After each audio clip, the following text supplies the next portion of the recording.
2. So, Tifa, I asked. Any jobs around here I can do? It was early morning of the following day, light peeking in through the windows of the seventh heaven.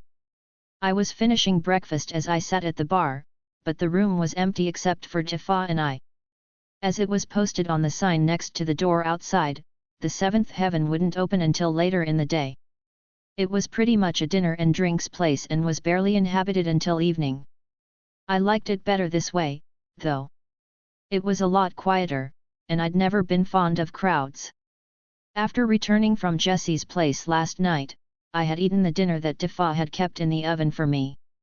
When I was finished, she had led me upstairs to a spare room just down the hall from her own. Inside it was a bed with a clean sheet and pillow. We had sat and talked for a bit, and she had thanked me for helping Jessie. I had thought about asking Tifa about her, but at the time, I'd just been too tired to worry about it. So after putting my things aside, I had just told Tifa good night instead. Smiling, she had said the same before leaving the room, but I'd already been laying down by then and had been asleep in moments. Tifa sat a few stools to the right, nibbling on her own food. What did you have in mind? Sword work, I answered. Something where I can put my skills to use and earn some money. That's why I came here. She pursed her lips in thought. I might have a few ideas. Such as? I asked. The slums aren't exactly the safest place to live, Cloud. And thugs aren't the only danger. Monsters wander around down here, picking off anyone they can find. Nothing you couldn't handle, but most people in this place don't have your talents. I looked at her. So what's the job? I have a friend who patrols the outskirts every day for a few hours and takes out any monsters he finds, as many as he can. And that used to be enough to keep them away from town. But lately, there have been a lot more of them, and they've been showing up closer to home, too. I don't have any idea why, though. Go on, I told her. She nodded. We could really use your help, Cloud. Give my friend a hand out there and I'll pay you from the bar's funds for every kill you make. And if you do good enough, well, it could lead to other work if you really want it. What sort of work? I wondered. We can talk about that later, Tifa answered. So what do you say, Cloud? Will you help us? As long as it paid well, I didn't have any problem with it, although I was curious about what she had meant by other work. But I figured she wasn't about to tell me right now, so I pushed back my plate and folded my arms in front of me. I'm in. When do I start? Today, if you want. He's out there right now, actually. That was fine with me. All right. 100 gil ahead. If they even have heads, that is. 50, Tifa countered. Let's start small and work our way up. I shook my head. 75. I've got expenses. She smirked at me. 60. Final offer. Deal, I agreed. Anything else? That's about it, Cloud, Tifa said. Oh, there was one other job you could do, too, if you want. What's that? She looked at me. The attack on Jessie last night got me thinking. She makes deliveries every day as part of her job. She fixes and sells all kinds of computers, tablets, and other gadgets as well as equipment for water filtration and storage, and with all the trails around here getting more dangerous lately, I'd feel a lot better if someone would go with her to keep her safe and walk her home at night. I'll take care of it, I said. She smiled. Thanks. I can pay you a fee for every safe escort, same as for when you wipe out monsters in the outskirts. No, I shook my head. Not necessary. Are you sure? Tifa blinked. I was. This one's on me, TIF. But only this one. Tifa chuckled as she stood up. That's awfully sweet of you, Cloud. I'm sure Jessie will appreciate it. Don't tell her, I said. I don't want her to know. Why not? She asked. I wasn't entirely sure myself. I guess it just might make things a little awkward. I'd rather Jessie didn't find out I was helping her for free after turning down a chance to get paid for it. She must have made quite an impression on you, Tifa murmured. What should I say to her? Everything you said except the part about offering to pay me. Just leave that out, Tiff. She nodded.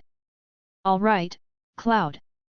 Thanks, I replied, standing up. And, don't tell anyone else, either, all right? This is strictly between us. Of course, Tifa smiled. I won't say a word. I walked toward the door. Good. So where am I supposed to meet this friend of yours? At the east edge of town. It's not far. Better tell him I'm coming, Tiff, I told her. I want to get started as soon as possible. She took out her phone. I'll let him know. What about Jessie? I asked. She usually starts making her deliveries around noon, so be at her shop by then. It's just down the road from here. I nodded. Got it. I'll be back later. Stepping outside, I hurried down the stairs and onto the dirt road. As did, I saw a blur of movement from out of the corner of my eye and looked to the left to see a red-haired woman in a light blue blouse back away from the window in a hurry. She started to dash toward the stairs but froze when the doors opened and Tifa walked outside and planted her hands firmly on her hips. Derla. She frowned. Are you snooping again? The other woman shook her head. And no, Tifa. I swear. I was just walking by and was curious when I saw your new friend in there. I just came up here to get a better look, that's all. Tifa's eyes narrowed. In other words, snooping. Oh. That's so rude. Derla fumed. So's spying on people, Tifa shot back. Now get lost.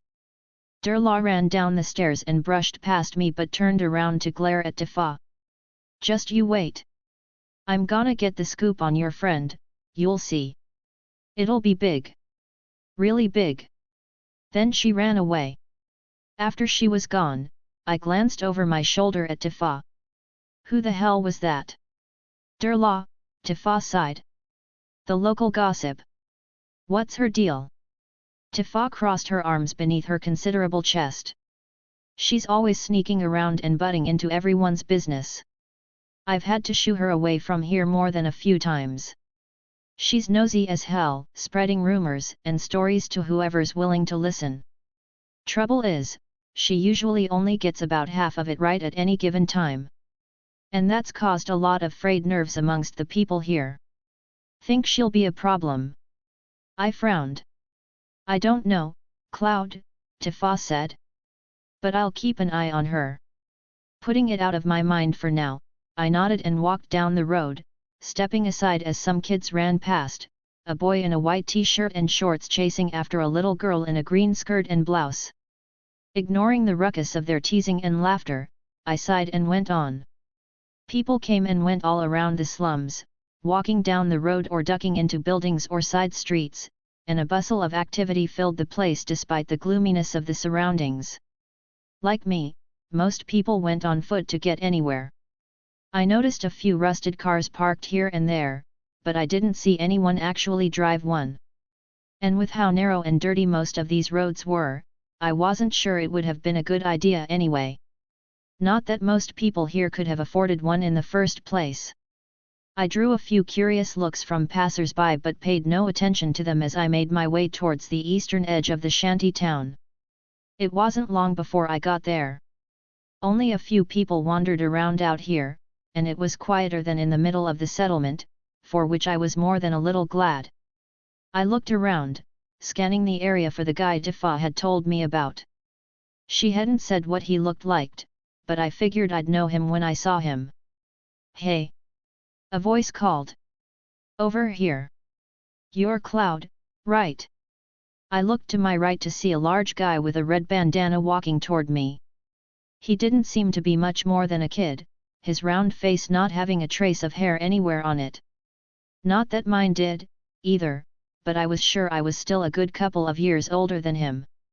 Like Jesse, he wore metal pauldrons on his shoulders, though his were bigger and went down almost to his elbows.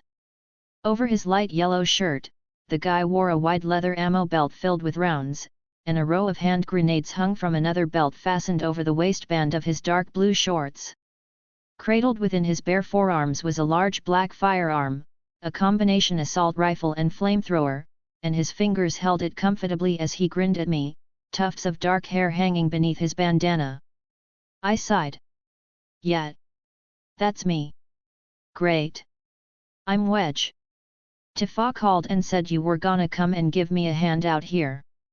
I gotta say, I can't wait to see what you can do. I hear you're really good with that sword of yours. Just tell me what I need to know, I said. He motioned to where the road led away from the village and into an empty region lined with piles of discarded junk. Well, okay. There's a bunch of different towns all across the slums, and in between them is where most of the monster attacks have been happening, out along the empty roads that run through there.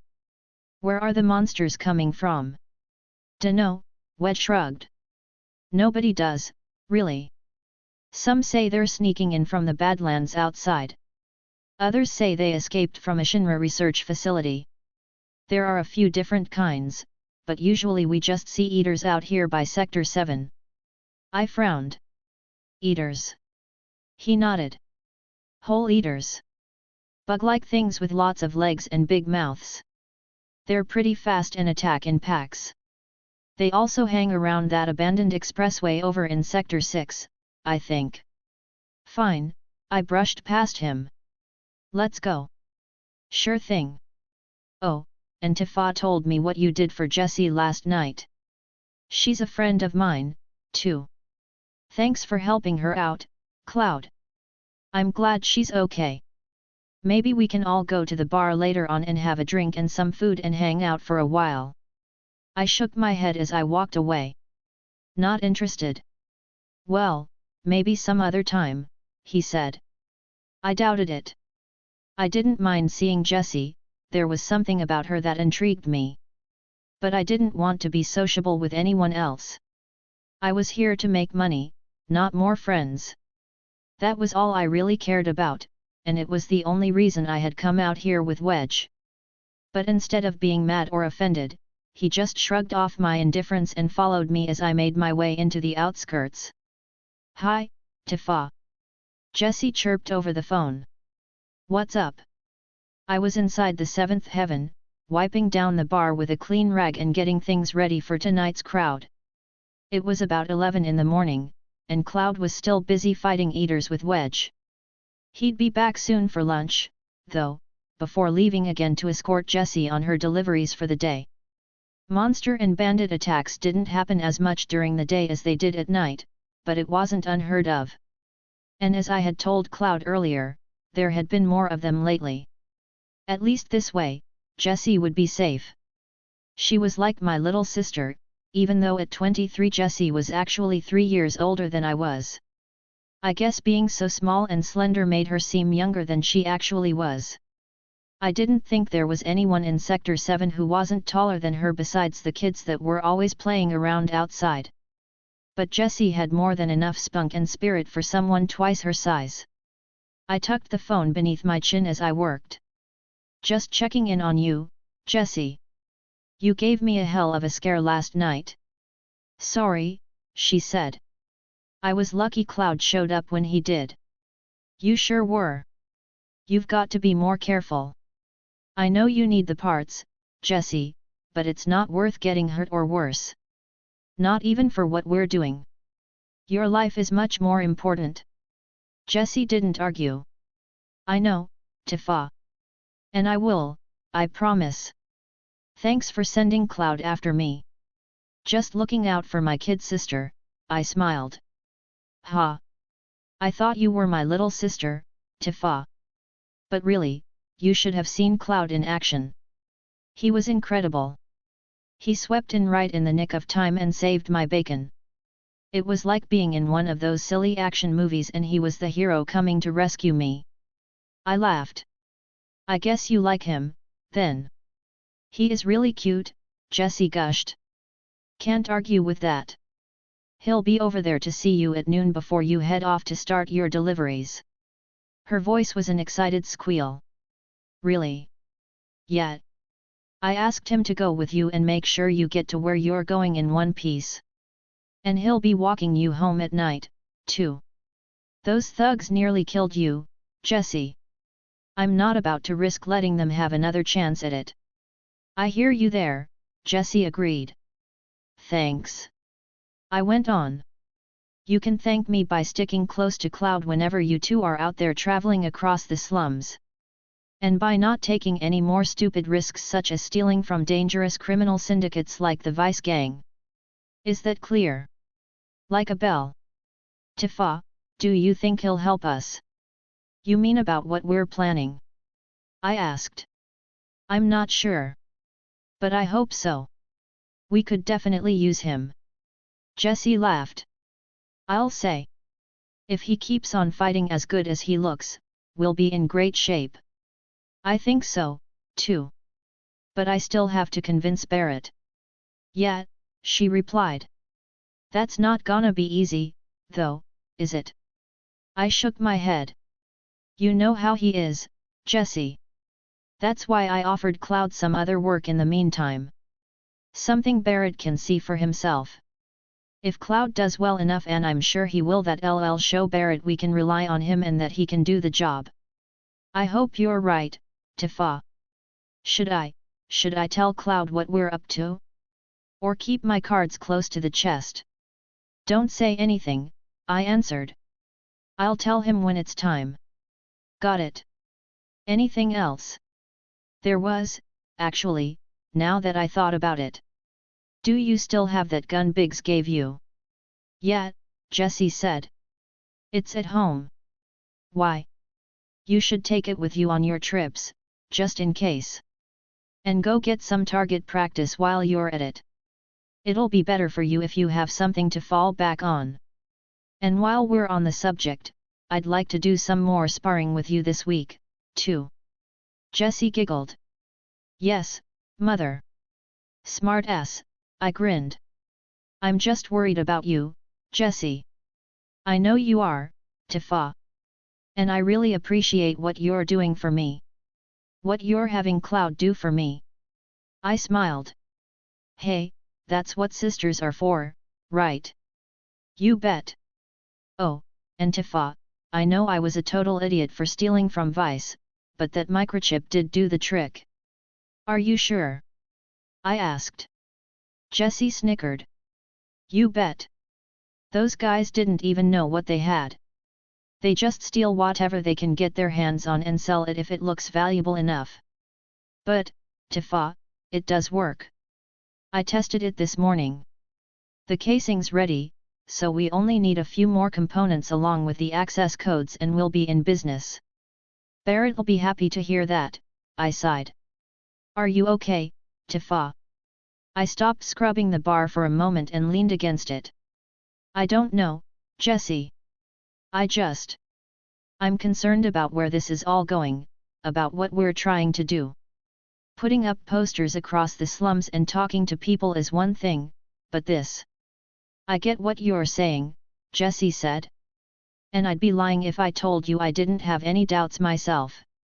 But nothing's gonna change if we don't do something more than just posting a few signs here and there. We all hate Shinra and what it's doing. This is our chance to make something happen and send them a message they won't forget. I suppose you're right, I said. But I'm still worried. Jessie chuckled. I know. You always are. But that's what makes you such a good sister. Thanks, Jessie. You take care, okay?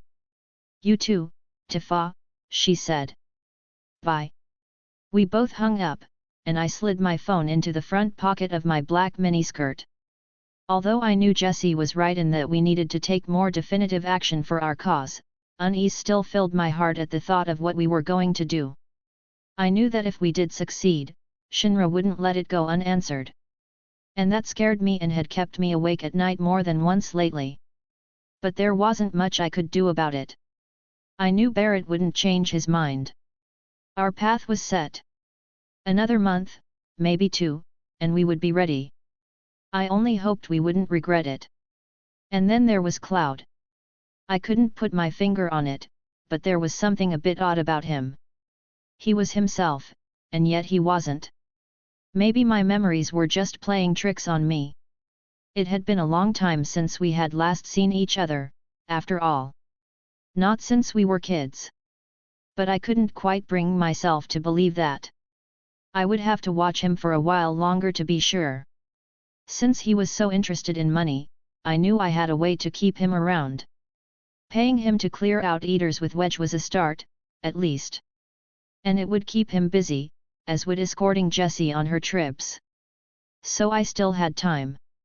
I just hoped it would be enough. Cloud, there you are. Jessie smiled, rising from her chair. Come to be my hero again. I nodded.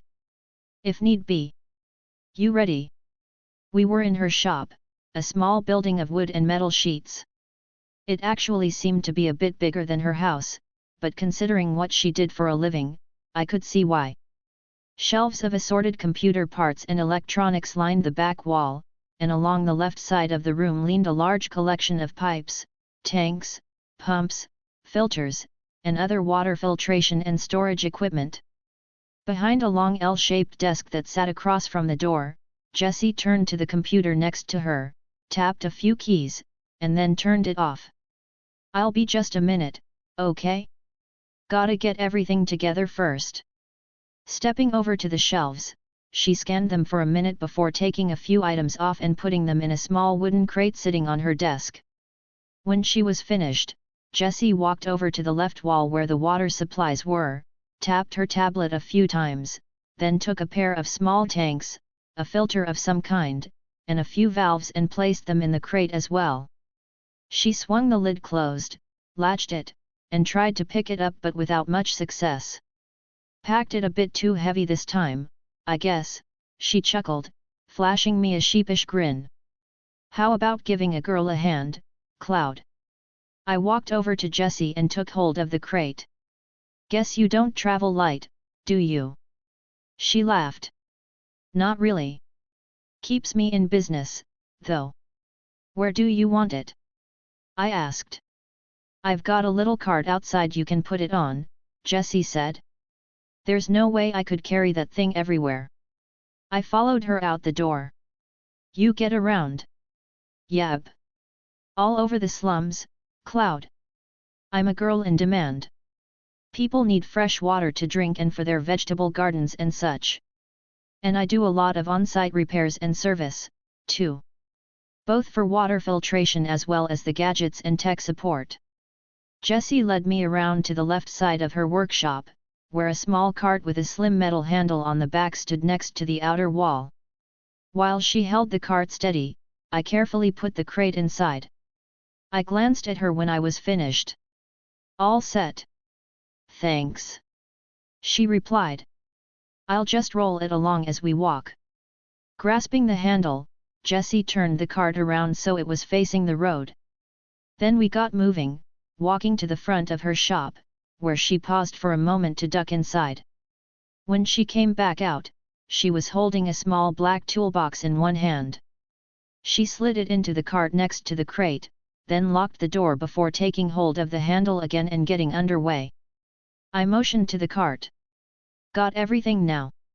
Yeah, sorry, Jessie answered. Almost forgot my tools. Not gonna get much work done without them. Oh, and that reminds me, Cloud. I need to stop by my place first before we head out. I promised Tifa that I would take something with me when we go traveling. All right. What is it? She smirked. You'll see. It's just something to help us stay safe out there. Should have had it with me last night, I suppose. But I kinda forgot to bring it because I don't usually carry it all the time. We got to Jessie's house just a few minutes later, and while I waited outside, she went in and retrieved whatever it was Tifa had wanted her to get. After a moment, Jessie returned, a gun in one hand and a clip in the other. She slapped the clip in place with practiced ease, then tucked the gun into the back of her belt. Not bad, I told her. Thanks, Cloud. It's a Shinra A32 submachine gun. Still need some practice with my aim, but I'm getting to be a pretty good shot. Haven't used it against anything but bottles yet, though. I looked at her as we started walking. Where'd you get it? A friend of mine gave it to me a few months ago, Jesse said. His idea of a birthday gift. That's some gift. Was he worried about you? She smiled. He's always been protective of me ever since we met. I don't really mind, though. Boyfriend? I wondered. No, it isn't like that, Jesse laughed. More like a brother. Though people say it is or that it used to be since we've always been so close. It's just rumors, though. He's a friend, that's all. I nodded. I see. I felt odd, almost relieved, but I didn't know why it even mattered. It wasn't as though I was planning on being here long term, so why get attached to anyone? But even so, I realized I was glad at what she'd said. My eyes kept returning to her while I watched our surroundings, and it wasn't easy to look away again. She moved a little closer to me, her eyes dancing. That's right. I'm free as a bird, Cloud. Think you can catch me? That a challenge? I asked. What do you think? She shot back with a laugh. I raised an eyebrow. I think it is. Could be, Jesse winked. But what about you? Are you free like I am? Or are you in Tifa? I shook my head. She's just a friend. I don't have anyone. Oh, how sad. Gets kinda lonely, doesn't it? For me, at least. I don't know about you. Does it, Cloud? I guess, I shrugged. I don't really think about it. Jessie took a hand from the cart's handle and gave my arm a playful punch with the bottom of her fist. Well, if you do ever feel lonely, you know where to find me. I'll keep that in mind, I told her. We went on, passing into the outskirts and away from town. It was quiet here, and I kept my eyes alert. Wedge and I had taken out quite a few eaters earlier, but he had told me in between battles that unless we could find their nests, they would just keep coming. I didn't care for his overeager friendliness. He had kept on trying to get me to talk and be all buddy-buddy with him, which annoyed me, but I couldn't deny he was a decent fighter and had gotten his share of kills. Jesse and I were just passing out of Sector 7 and heading through the junk-lined dirt trails leading to the pillar complex when a swarm of eaters suddenly scuttled toward us from behind a pile of scrap metal to our right, their tails up and their round mandibles clacking. I drew my sword at once as Jessie instantly let go of the cart, darted over until she stood next to me, and pulled her gun from her belt. She flicked off the safety and brought it up. Well, she swallowed. These are no bottles, that's for sure. You okay? I asked, Buster ready in my hands. She nodded. Just a little nervous, Cloud. I haven't fought monsters all that much. It's been a while. You'll do fine, I told her. Just pick a target and shoot. Jessie flashed me a grateful smile. Got it. Bottles with legs, then. A lot of legs. I hate bugs, did you know that? I shook my head. No. Why don't you tell them? Ha. Good one, Cloud. I think I will. She fired off a few shots as the eaters drew closer, and one and then another went down. As soon as another one got in range, I rushed at it, spun, and hit it with a series of quick slashes. It collapsed into a mess of severed limbs and ichor as I swept Buster into the next eater, and Jessie kept shooting at the others. She was as good as she'd said, and between us, we took down the rest of the monsters with little difficulty in just a few minutes or so. Although I had fought the eaters at close range, I was pretty much unscathed. Jessie hadn't been quite so lucky, though. I turned to see her holding her left arm and hissing through her teeth. Sliding Buster back into place behind me, I went to her and took a look, grasping her wrist carefully in both hands. An ugly red slash lay across her forearm, and I figured one of the eaters must have closed in and struck her before she had been able to shoot it. It's not deep, I noticed. Probably stings a bit, though. Jessie sighed as she looked at her arm. No kidding. Guess I wasn't fast enough, hey. Not your fault, Jessie. Eaters are damn quick. Ah, Cloud, are you trying to cheer me up? She teased. I blinked. Well, because if you are, it is definitely working. You know, for a tough guy, you can be pretty sweet sometimes. Thanks, I guess, I said. I pulled out a potion from my pocket and handed it to her. Here, take this. Jessie wrinkled her nose. Ick. You know I hate these, right? Yet. Go on, Jessie. Bottoms up. She took the potion and unscrewed the cap. My turn, hey? Guess I shouldn't have teased you about it last night. Too late now, I snickered. You are so enjoying this, aren't you, Cloud? Jessie retorted. I shrugged. Wouldn't exactly say I wasn't. She laughed. I knew it. Well, I guess I can't keep putting it off, can I? Here we go. Screwing up her courage, Jessie took a breath, let it out, closed her eyes, and drank the potion. She shuddered, her lip curling in disgust as her nose twisted even further and she fought not to gag. After she had finished swallowing it, Jessie coughed once or twice and tried to shake off the taste. I didn't blame her. Gross. She said, handing me the empty bottle. I promise I won't ever tease you about this stuff again, Cloud. I smirked. Gonna hold you to that. Oh, I bet you will, she chuckled. We both looked at her wounded arm then and watched as the torn flesh slowly knitted itself together. After a few minutes, there was only a patch of tender, unmarked skin where the slash had been. She would have to get the rip in her glove sewn up, but the injury itself was healed and gone. I took her wrist again to get a better look. How's it feel? I asked. She smiled. Much better, thanks. Don't mention it, I looked up at her.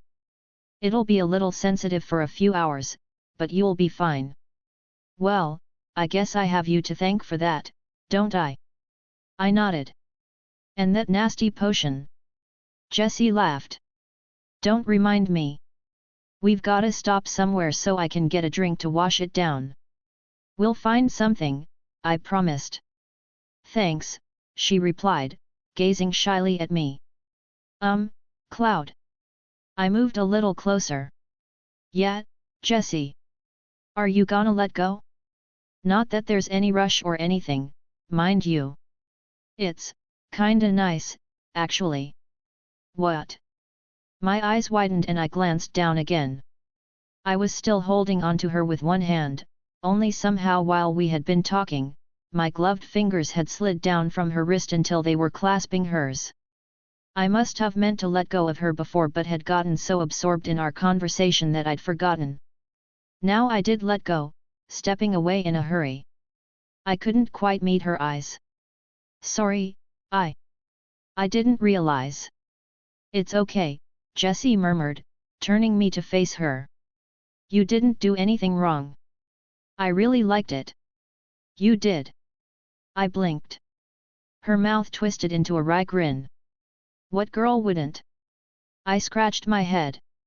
Well, I just... Relax, Cloud. You're so cute when you're nervous, you know that? But I don't bite. Unless you want me to. What's that supposed to mean? I wondered. She giggled, her eyes dancing. Nothing. Let's just get going. We've still got a long way to go before we can head home. We went back to the cart and got moving again, and the rest of the afternoon passed without incident. Jessie and I ran into a couple more packs of eaters while we were out there traveling from one place in the slums to another, but we fought them off easily enough. Jessie used her gun, preferring to keep the things at a distance rather than fight against them up close like she had the Weissgoons yesterday. While we were at her stops, I watched with patient curiosity as she worked, repairing broken valves, replacing an old water tank, fixing up a malfunctioning computer system, and more. And I realized she really was good at what she did. Jessie always had a smile for her clients along with a low fee and a word of encouragement. Sometimes, if she noticed that one of her customers seemed to be having an especially hard time making ends meet, there was a family over in the Sector 3 slums who had needed her to fix the pipes irrigating the garden they grew some of their food in, she would knock even more off the price. It was very different from my line of work, that was for sure. But as we made our rounds that day, I wondered if that was really true. Sure, I wasn't one for smiling, at least most of the time, but I had taken on the job of protecting Jessie without asking for a fee in return. I didn't really know why, though.